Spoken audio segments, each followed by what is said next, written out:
হরে Krishna everyone, finally চলে এসেছি আবারও একটা নতুন মিনি ব্লগ নিয়ে। আজকে আমি আর দিদি এসেছি মায়াপুরে ঘুরতে প্লাস ভিডিও শ্যুট করতে। যে সময় আমি এই ভিডিওটা নিয়েছি সেই সময় খুব একটা লোকজন ছিল না, চারিপাশটা খুবই নিস্তব্ধ ছিল। সেদিনকে খুব লোকজন কম ছিল, সেটা তোমরা আপাতত দেখতেই পাচ্ছ। দিদি আর আমি অন্নগ্রহণের জন্য চলে এসেছি। এসে দেখছি সবাই এখানে অন্ন গ্রহণ করছে।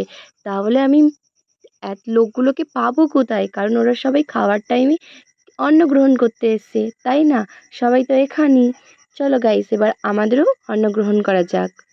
দিদি আর আমি একটা সুন্দর জায়গায় বসে পড়েছি অন্ন গ্রহণের জন্য। দিদির প্রচণ্ড খিদে পেয়েছে। যারা খাবার পরিবেশন করছে তাদেরকে বলছে আমাকে তাড়াতাড়ি একটু খাবার দাও, আমার প্রচণ্ড খিদে পেয়েছে। তো তারাও খাবার দেওয়ার জন্য আসছে।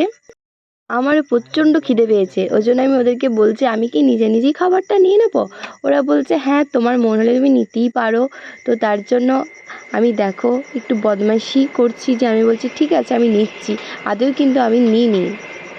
সবাই খাবার খাওয়ার জন্য বসে পড়েছে, আর এদিকে প্রভুরা সবাই খাবার তুলছে যাতে সবাইকে পরিবেশন করতে পারে। এই দেখো গাইস, ফাইনালি চলে এসছে খিচুড়ি। আমার খিচুড়ি খুব ভালো লাগে খেতে, আর ওখানকার অন্নভোগ তো অসাধারণ।